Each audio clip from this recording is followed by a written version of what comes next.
10월에 만나 뵙게 돼서 진심으로 반갑고 환영합니다. 여러분 혹시 골프 좋아하십니까? 예전에는 골프 얘기하면 그 부의 상징 또 뭔가 부정적인 이미지가 많았는데 최근에는 스크린 골프장도 있고 또 이쪽 분당 주변에는 그 골프 클럽 연습장들이 참 많은 것 같습니다. 저는 게다가 하와이에서 살다 와서 소니 오픈 매년 첫 열리는 그 대회죠. 소니 오픈이 있던 하와이에서 살았는데 놀랍게도 저는 골프를 제대로 쳐본 적이 한 번도 없습니다. 그런데도 이상하게 푸른 초장 맑은 시냇 물가로 인도하시는 주님을 묵상하면 골프장이 자꾸 생각이 나요. 이상하죠. 간혹 골프 치시는 분들 이야기를 듣게 됩니다. 홀인원 하셨다는 이야기들, 그게 정말 큰 자랑이신 것 같아요. 제가 얼마 전에 그 홀인원 하신 분과 식사를 했거든요. 홀인원 뭔가 하면 그 구멍이 멀리 있잖아요. 잘 모릅니다만 이렇게 막 후두르겠죠. 방망이 후두르는 것처럼이 아니라 치면 한 번에 공이 그 홀로 들어가는 것, 그 홀인원이라고 한다고 합니다. 제가 좀 알아보니까요, 900번 이상 라운딩 한 사람 중에 프로골퍼입니다. 900번 이상 라운딩을 해야지 3000분의 1 확률로 홀인원 할 수 있는 확률이 있다고 해요. 일반인은 3000번 이상 라운딩 했을 때 12000분의 1 확률로 홀인원을 하게 된다고 합니다. 쉽게 말하면 57년 동안 한 주도 빼놓지 않고 라운딩을 했을 때 한 번 할 수 있을까 말까 한 확률, 로또 당첨될 확률하고 비슷하죠. 근데 실제로 홀인원 하신 분들이 있으세요. 지난주에 같이 식사를 하면서 야, 진짜 어려운 일이 홀인원이구나. 근데 저는 그 홀인원보다 더 어려운, 그러나 더 귀한 이야기를 그 자리에서 들었습니다. 이거였습니다. 믿음도 홀인원 하겠습니다 라는 이야기였어요. 믿음도, 나의 믿음도 홀인원 하길 원합니다. 하나님이 원하시는 그곳에, 하나님이 이끄시는 그 목적지에, 그곳에 내가 거기 있겠습니다 라는 그런 뜻이거든요. 평생 한번 하기도 어려운 홀인원보다 내 믿음이 정말 하나님의 마음에 부합하는가, 믿음으로 홀인원 하는 것이 훨씬 더 어려운 일이겠구나. 그러나 또한 주님의 은혜 가운데 그것은 있을 수 있는 일이고 어렵지 않은 일이겠구나. 그런 마음을 가지면서 오늘 말씀을 준비해 보았습니다. 오늘 본문에도 하나님이 약속하신 그 약속의 땅, 그 홀에 홀인원한 이스라엘 백성들과 홀인원 하지 못한 백성들의 이야기가 나옵니다. 오늘 본문을 조금 더 구체적으로 보면 이 약속의 땅에 들어갈 수 있다고 얘기하는, 보고한 이런 정탐꾼들이 있었는가 하면 없다고 한 정탐꾼들, 그리고 들어갈 수 있습니다, 홀인원 할 수 있습니다 라고 했던 갈렙의 이야기가 반박하고, 갈렙이 다시 한번 재반박하는 이스라엘 백성들의 이야기가 또한 이렇게 논쟁하면서 나오고 있는 것이죠. 여러분, 때로 살다 보면 우리도 갈등합니다. 논쟁합니다. 하나님의 약속하신 그 말씀과 그리고 하나님께서 인도하셨다라고 하는 그 목적지, 그 홀을 향해서 우리가 나아갈 때 아니라고, 그거 비합리적이고 상식적이지 않다고 이야기되는 것 앞에서 우리는 때로 갈등합니다.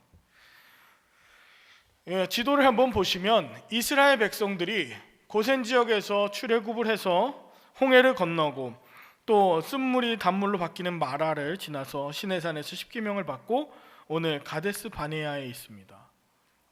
바란 광야의 가데스 바네아, 이곳에서 오늘 있었던 장면인데, 이들은 곧 오른쪽 동북 쪽에 보면 가나안 땅이 보이지 않습니까? 하나님이 약속하신 그 홀, 그 가나안 땅에 이제 진짜 두 발로 걷게 되고 두 눈으로 보게 되는 그 앞에 있었던 것입니다. 여러분, 선택의 기로에 있을 때 또한 갈등하는, 또 논쟁하는 자리에 혹시 계시다면 오늘 가나안 땅에 그 홀 앞에서, 하나님 약속하신 것 앞에서 어떻게 떼구르르르 쏙 들어갈 수 있는지, 하나님의 마음에 확실하게 부합할 수 있는지 믿음으로 홀인원할 수 있는 그 비결을 세 가지로 여러분께 소개하고자 합니다. 우리가 믿음으로 홀인원할 수 있는 첫 번째, 진실해야 합니다. 함께 읽어볼까요? 시작. 진실해야 합니다. 아멘. 우리는 살면서 참 많은 대화를 합니다. 많은 대화 중에 한번 생각해 보십시오. 나는 요즘에 어떤 대화를 주로 하고 있는가? 나는 요즘에 정보들을 나누는데 내 시간을 할애하는가? 아니면 내 감정들을 표출하는데 내 이야기들을 많이 하나? 한번 곰곰이 한번 생각해 보세요. 또 그런 대화를 할 때 나는 진실되게 말하는가? 아니면 그 상황과 그 현상들을 과장해서 확대하고 때로 축소시켜서 나를 드러내고자 하는 거짓을 주로 이야기하는가? 진실된 언어를 얘기하고 있는가? 거짓된 언어를 얘기하고 있는가? 이거 굉장히 중요한 것이거든요. 얼마 전에 한 성도님께서 그동안 운영하시던 가게를 내놓으시면서 저한테 이렇게 얘기하셨습니다. 목사님, 얼마 전까지 운영하던 가게를 이제 내놓게 되었습니다. 그리고 가게를 보러 오신 분이 있으셨어요. 저한테 물어보시는 거예요. 뭐라고 여쭤보셨나요? 가게 하루 매출이 얼마 정도 됩니까? 평균 매출이 어느 정도 됩니까? 그때 이 성도님이 굉장히 좀 망설였대요. 잠깐 두근거렸대요. 왜냐하면 대부분의 사람들은 가장 많이 팔았던 그 순간을 평균 매출로 생각하고 싶기 때문이죠. 잠깐 이야기했던 대로 골프도, 또 볼링도, 당구도 여러분도 좋아하시죠. 그것을 내 가장 최고점을 내 평균이라고 생각하고 싶어 한다는 거예요. 그리고 점수가 별로 안 좋았을 때 있잖아요. 그거는 내 평균이라고 생각하지 않아요. 그거는 실수라고 생각해요. 누구나 다 자기를 좀 높이고 싶어 합니다. 이제 조금 있으면 이제 수능 시험이 이제 다가오는데 자기 점수 잘 나온 게 자기 원래 평균인 줄 알고 있다가 이제 좀 실망하는 친구들도 있어요. 여러분, 최고 실력, 최고 점수, 최고 에버리지 자체가 그것이 거짓은 아닙니다. 그러나 그것이 평균은 아니죠. 평균이라고 말한다면 그것은 거짓이죠. 그래서 이 성도님께서 저한테 계속 말씀하시길, 목사님, 성경 공부하면서 목사님 말씀하시던 것이 생각이 났습니다. 모든 삶을 주님 보시기에 정직하게 행하십시오. 정직하게 말하십시오. 그래서 이 성도님은 잠깐 고민하시다가 정직하게 자신의 매출에 그 이야기를 하셨습니다. 여러분, 정직하게 이야기할 수 있는, 진실을 이야기할 수 있는 그 유일한 비결은요, 나의 삶을 하나님께서 인도하고 계시고 계획하셨고 지금도 함께 하시고 바로 옆에서 나와 동행하신다는 믿음이 있는 사람만 할 수 있는 것입니다. 그 믿음이 없으면 나를 부풀리고 그 다음에 조금 치사한 방법, 거짓을 동원해서라도 내 방법과 내 계획으로 좋은 결과를 나타내려고 자꾸 거짓말하는 거거든요. 다시 말하면 거짓말한다는 것은 하나님에 대한 믿음이 없는 것입니다. 오늘 정탐꾼들이 40일간 하나님이 주시겠다고 한 약속의 땅을 정탐하고 와서 보고하는 내용들이 오늘 읽으신 본문에 나와요. 이들의 내용이 얼마나 정직하고 또 진실된 것인지 한번 살펴보았으면 좋겠습니다. 본문 25절에서 27절까지 함께 읽어봅니다. 시작. 40일 동안 땅을 정탐하기를 마치고 돌아와 바란 광야 가데스에 이르러 모세와 아론과 이스라엘 자손의 온 회중에게 나와 그들에게 보고하고 그 땅에 과일을 보이고 모세에게 말하여 이르되 당신이 우리를 보낸 땅에 간즉 과연 그 땅에 젖과 꿀이 흐르는데 그것은 그 땅의 과일이니이다. 아멘. 여러분, 27절의 첫 마디가 이렇게 시작합니다. 당신이 우리를 보낸 땅에 간즉. 여러분, 첫 마디부터 지금 우리가 살펴봐야 돼요. 여러분, 이거 진실입니까? 거짓입니까? 우리는 다 진실인 줄 알고 다 모든 내용이 진실인 줄 알지만 이것 사실 아닙니다. 가나안 땅은요, 모세가 보내거나 모세가 약속하거나 가라고 한 땅이 아니라 하나님께서 약속하시고 주시기로 맹세하신 땅이었습니다. 지금 이 10명의 정탐꾼들은 의도적으로 하나님이 주시겠다고 한 맹세하신 약속의 땅, 이전에 모든 땅, 이 가나안 땅을 그렇게 얘기하거든요. 하나님이 주시겠다고 맹세하신 땅, 곧 약속의 땅, 이렇게 나오는데 오늘 의도적으로 당신이 우리를 보낸 땅이라고 얘기합니다. 하나님의 약속을 사람의 계획인 것처럼, 사람의 일인 것처럼 지금 의도적으로 축소하고 있는 거예요. 자, 만약에 모세가 사람이 가라고 한 땅이라고 친다고 하더라도 이 문장은, 이 이야기는 거짓입니다. 왜냐하면 당신이 우리를 보낸 땅에 간즉, 이 얘기가 모세가 보냈다는 거거든요. 모세가 정탐하라고 시켰다는 거거든요.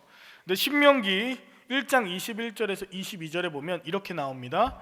너희의 하나님 여호와께서 이 땅을 너희 앞에 두셨은즉 너희 조상의 하나님 여호와께서 너희에게 이르신 대로 올라가서 차지하라, 두려워하지 말라, 주저하지 말라 하였는데, 너희가 다 내 앞으로 나와 말하기를 우리가 사람을 우리보다 먼저 보내어 우리를 위하여 그 땅을 정탐하고 어느 길로 올라가야 할 것과 어느 성읍으로 들어가야 할 것을 우리에게 알리게 하자 하기에 보냈다는 거예요. 모세가 보낸 것이 아니라 믿음 없었던 이 이스라엘 백성들이 먼저 정탐해서 어디로 올라갈까, 어떤 성읍을 칠까 자기네들이 이야기했던 거였어요.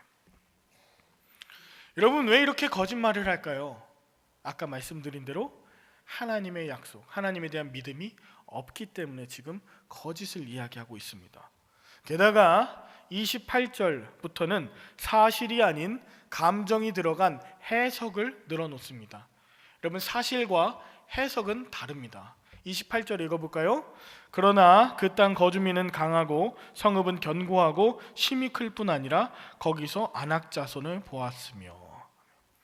그 전까지는 그래도 땅이 참 기름지고 과일이 참 크다라고 이야기하고 있다가 28절에 그러나부터 자기 해석이 들어가요. 그러나부터 그 땅 거주민은 강하고 그 성은 견고하며 심히 클 뿐 아니라 안악자손들이 있습니다. 게다가 또 이렇게 얘기하는 거예요. 여러분, 그러나는 모든 반응과 모든 상황을 뒤바꿔 놓는 이야기입니다. 간혹 목사님 오늘 말씀 너무 좋았어요. 그러나 조금 길었던 것 같아요 라고 얘기하면 여러분, 어떤 내용이 더 강조된 겁니까? 그러나 이후에. 쉽게 말하면 그 앞에는 그냥 뒤 이야기 할 때 기분 나쁘지 말게 들으시라고 그냥 쉬운 표현으로 밑밥 가는 것처럼 들려요. 참 집사님 참 이쁘다, 그런데 좀 화장이 과한 것 같은데, 이러면 이쁘다보다 화장 과한 것만 남는다는 것이죠.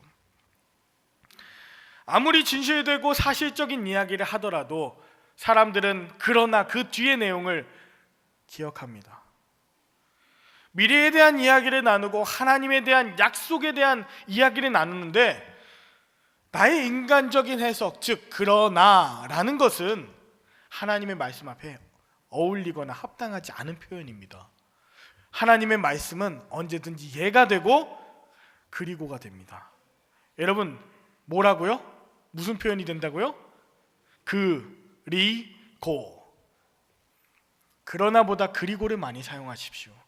목사님 오늘 말씀 너무 좋았어요. 그리고 다음에 또 설교하실 때는 이렇게 하시면 좀 더 좋을 것 같아요. 더 좋을 것 같아요. 느낌이 확 다르거든요. 집사님 오늘 너무 예쁜데 너무 예뻐. 그리고 다음에 화장할 때는 조금 옅게 하면 더 이쁠 것 같아. 이러면 나 원래 이쁜데 나한테 좋은 조언을 해주는구나.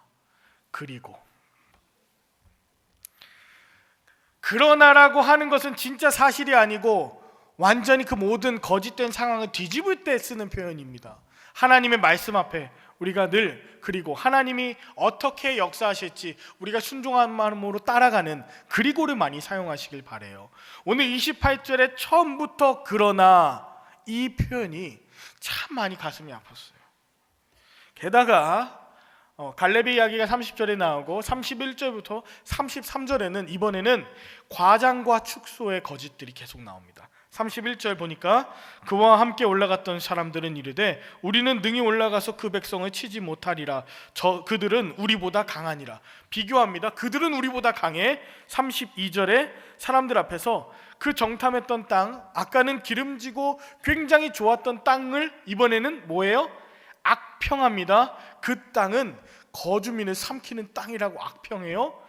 그리고 그 사람들이 엄청나게 키가 장대한 자들인데 33절에는 아무래도 그 사람들이 네피림의 후손인 것 같아, 우리는 메뚜기인 것 같아, 축소시킵니다.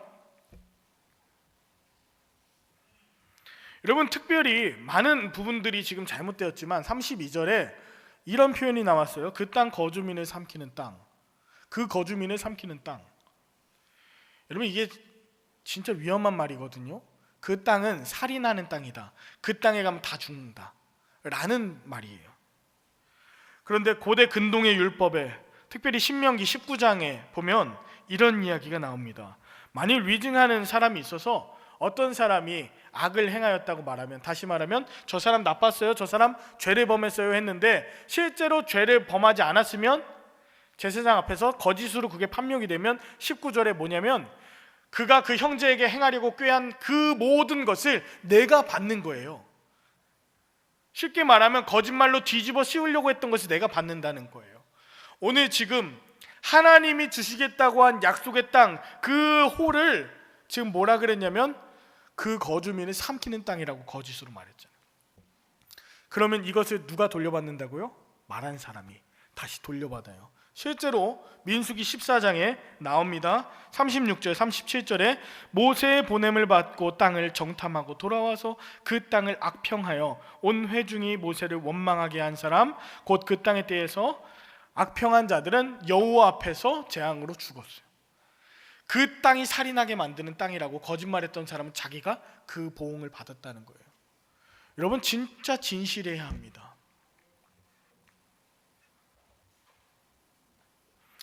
홀인원하기 위해서 정직하게 거리를 재고 정직하게 말해야 되는데 그래야지 정확한 샷을 날리지 않겠습니까? 정직하지 않은, 또 해석이 많은, 또 과장되고 축소된 이런 정보를 가지고 있다가는 정확하게 홀인원할 수가 없습니다. 어떤 사람들과 대화할 때 내가 진실로 이야기하고 있는가, 아니면 거짓을 이야기하고 있는가, 혹 실수했다면 내가 거짓을 말했습니다, 죄송합니다 라고 하면 돼요. 그러나 늘 진실 앞에 서시기를, 또 주님 앞에서 고람되어 서시기를 진심으로 바랍니다. 진실함이 홀인원하게 하는 첫 번째 비결입니다. 두 번째, 우리가 기억해야 될 두 번째 비결은 결단입니다. 결단해야 합니다. 30절 함께 읽어볼까요? 갈렙의 이야기입니다. 시작. 갈렙이 모세 앞에서 백성을 조용하게 하고 이르되 우리가 곧 올라가서 그 땅을 취하자 능히 이기리라 하나. 아멘. 갈렙이 딱 한마디예요. 모세 앞에서 백성을 참 조용하게 합니다. 왜 조용하게 하냐? 이 조용하게 한다는 것은 좀 진정시킨다는 거예요. 진정하지 않고 흥분해 있을 때에는 말의 진실보다는 감정만 전달됩니다. 무슨 내용했는지 하고 상관없어요. 왜 소리를 지르면서 얘기해? 그 내용하고 관계없이 싸우게 됩니다. 진정하게 한 뒤에 갈렙이 말합니다. 우리가 곧 올라가서 그 땅을 취합시다. 능히 이길 것입니다 라고요. 정면으로 반박되는 이야기를 합니다. 우리가 기억해야 될 단어는 바로 곧입니다. 곧. 여러분, 이렇게 갈등하고 그리고 여러 가지 논쟁들이 있을 때 우리가 해야 되는 것은 곧이라는 버튼을 눌러야 돼요. 곧. 주님, 분별할 수 있게 도와주십시오. 주님께서 나와 함께 하사 내게 두려움이 엄습하지 않도록, 나태함이 나를 집어삼키지 않도록 주님 도와주십시오. 곧. 이 마음에 막 감정이 막 부글부글 이게 보일되잖아요. 막 계속 막 쌓잖아요. 그럴 때는 심리학적인 언어로 코칭에서는 감정의 플러그를 뽑으라고 얘기합니다. 곧 뽑으라고. 거기에서 계속 끓고 있지 말고 뽑으라고. 여러분, 곧 나아갑시다. 곧 올라가서 그 땅을 취합시다 라고 하는 건, 가만히 있다 보면 거짓이나 그리고 유혹들은 시간이 지나면 지날수록 커지기 마련입니다. 곧 단호하게 결단해야 될 때 곧 해야 돼요. 우리의 의지와 우리의 결심은 시간이 지날수록 약해지기 마련이에요. 곧. 다이어트 생각나면 곧 해야겠죠. 자, 또 하나 우리가 30절에서 주목해야 될 갈렙의 말 중에는 이것입니다. 능히입니다. 능히. 우리가 곧 올라가서 그 땅을 취하자. 능히 이기리라. 능히가 이게 버섯이 아니죠. 능히는 반드시입니다. 반드시 결단코 예전 성경의 정령입니다. 하나님께서 에덴 동산에 아담과 하와를 두시면서 이렇게 말씀하셨어요. 이거 다 거느리고 잘 이제 번성하게 하고 잘 다스렸으면 좋겠어. 그리고 거기에 있는 모든 나무 실과를 다 먹어도 돼. 마음대로 먹어. 근데 딱 하나만 먹지 마. 선악을 알게 하는 이 나무 딱 하나만 먹지 마. 그것을 먹는 날에는 어떻게 된다고? 정령 죽으리라 말씀하셨어요. 하나님은 정령 죽으리라. 오늘 표현으로 능히, 결단코, 반드시입니다. 그런데 에덴 동산에 하나님을 참 거역하고 배반했던 한 뱀이 있었습니다. 뱀은 뭐라고 얘기합니까? 3장 4절에 뱀이 여자에게 이르되 너희가 결코 죽지 아니하리라. 하나님은 정령 반드시 죽으리라 말씀하셨는데 뱀은 결코 정령 반드시 죽지 않겠다고 해요. 사람은 여기에서 어떻게 합니까? 죽을까 하노라 말까 하노라 한다는 거예요. 늘 우리는 이 사이에서 있어요. 오늘 갈렙도 능히 우리가 이기리라, 능히 취하리라 했지만 31절에 그와 함께 올라갔던 사람들은 이렇게 얘기해요. 우리는 능히 올라가서 그 백성을 치지 못할 것입니다. 그들은 우리보다 강합니다. 똑같은 능히를 얘기하고 있는데 우리는 반드시 죽을 거예요. 반드시 질 거예요. 갈렙은 반드시 이길 거예요. 하나님께서 약속하셨으니까 능히, 같은 능히를 쓰는데 지금 완전히 다릅니다. 우린 이 가운데 있어요. 죽을까 하노라 말까 하노라. 능히 이길까 말까. 갈렙이 이 능히라고 얘기했던 것은 하나님의 말씀을 믿기 때문에, 하나님이 약속하신 대로 이루어질 것을 믿었기 때문에 능히 이기리라 말씀했던 것입니다. 여러분, 갈등할 때 어디에 서시겠습니까? 하나님 말씀 위에 서시길 바랍니다. 우리가 계속해서 이 말씀을 좀 볼 때 31절을 보니까 그와 함께 올라갔던 사람들에 대한 또 이야기가 나요.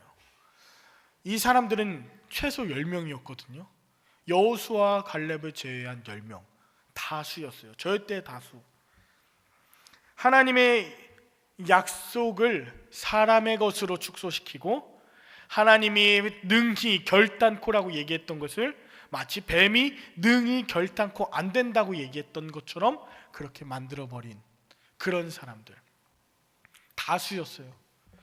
여러분, 우리가 어떤 믿음의 선택을 할 때 다수의 편에 속할 때가 많아요. 민주주의가 그렇잖아요. 다수결의 원칙.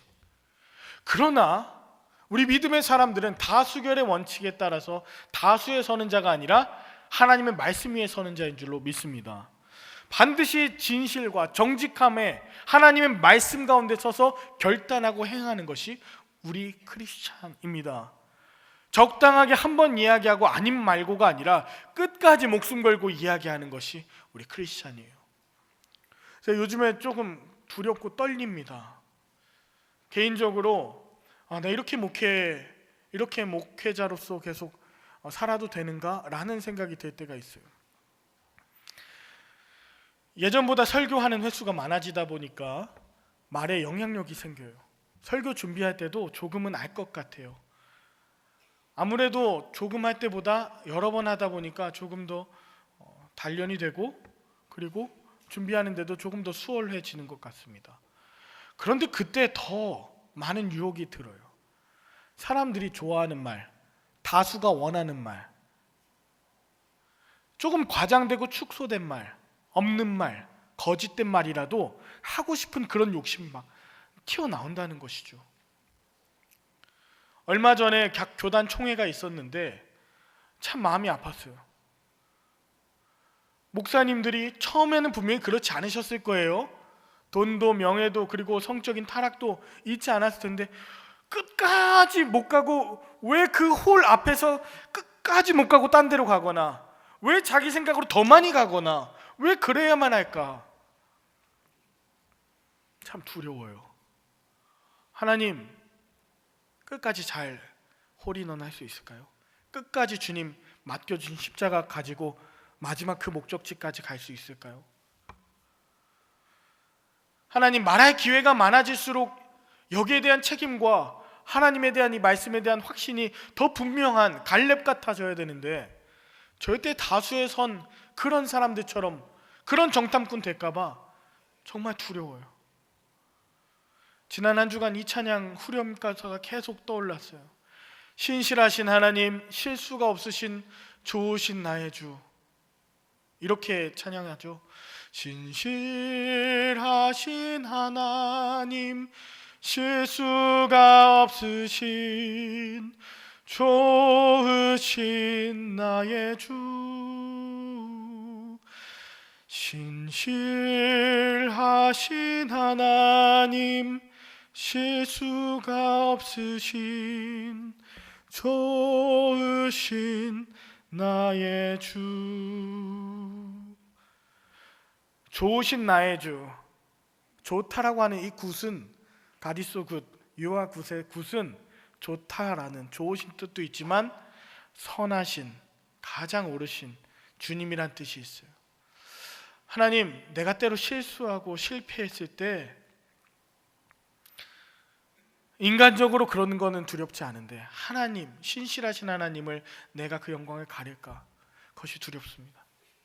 하나님, 끝까지 갈 수 있도록, 홀인원 할 수 있도록 결단하고 단호하고 즉시 주님 말씀에 순종하는, 다수의 편에 서지 않는 내가 되게 하여 주옵소서. 그리고 우리 그런 성도님들 다 되게 하여 주옵소서. 이렇게 결단하는 것이 우리 홀인원 할 수 있는 두 번째 비결입니다. 마지막 세 번째, 우리가 기억해야 될 것은 미래를 향해서, 앞을 향해 계속해서 나아가야 한다는 것이에요. 다수의 이야기, 다수의 정탐꾼들의 이야기를 들었던 사람들은 본문 이후 14장부터 밤새도록 통곡하고 애굽으로 다시 돌아갔으면 좋았을 것을, 애굽에서 죽었으면 좋았을 것을 당신 때문에 여기 와서 가나안 땅에 가서 칼 맞아 죽게 만드냐면서 다시 하나님이고 뭐고 약속하신 것이고 뭐고 다시 애굽으로 돌아가려고 합니다. 엄청난 반역이에요. 그런데 갈렙은 여기에서도 다시 한번 포기하지 않고 다시 한번 이야기합니다. 14장 7절에서 9절에 보면 이스라엘 온 회중에게 말하여 이르되 우리가 두루 다니며 정탐한 땅은 심히 아름다운 땅이라. 여호와께서 우리를 인도하시면 우리를 그 땅으로 인도하여 들이시고 그 땅을 우리에게 주시리라. 이는 과연 젖과 꿀이 흐르는 땅이니라. 9절, 다만 여호와를 거역하지는 말라. 또 그 땅 백성을 두려워하지 말라. 그들은 우리의 먹이라.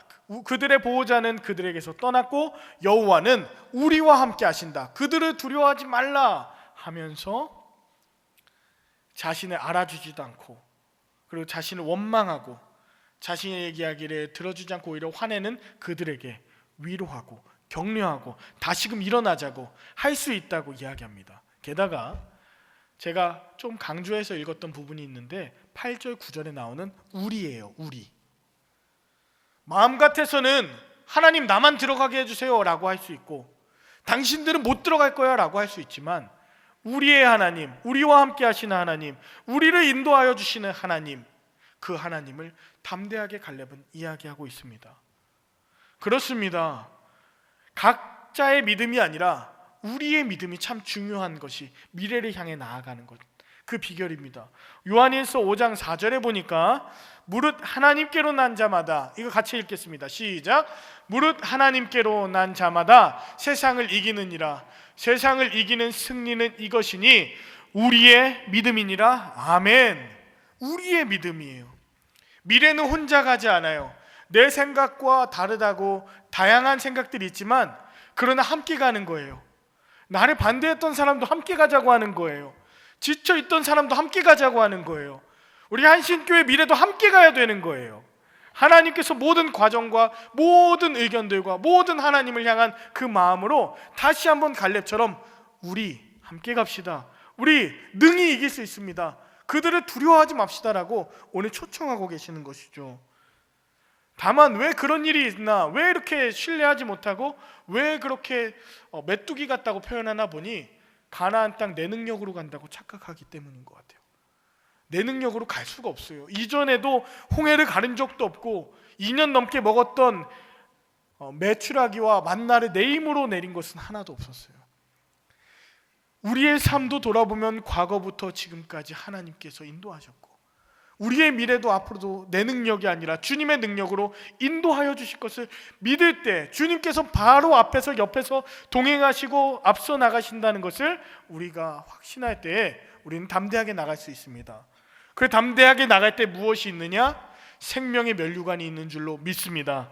인내하며 화해하며 울더라도 뿌리며 나아가는 자에게, 야고보서 1장 12절 함께 읽습니다. 시작. 시험을 참는 자는 복이 있나니 이는 시련을 견뎌낸 자가 주께서 자기를 사랑하는 자들에게 약속하신 생명의 면류관을 얻을 것이기 때문이라. 아멘. 함께 가야 돼요. 나 혼자 가는 게 아니라 주님이 함께 가셔요. 그 끝에는 생명의 면류관이 있습니다. 여러분 5년 후 10년 후를 한번 생각해 봅시다.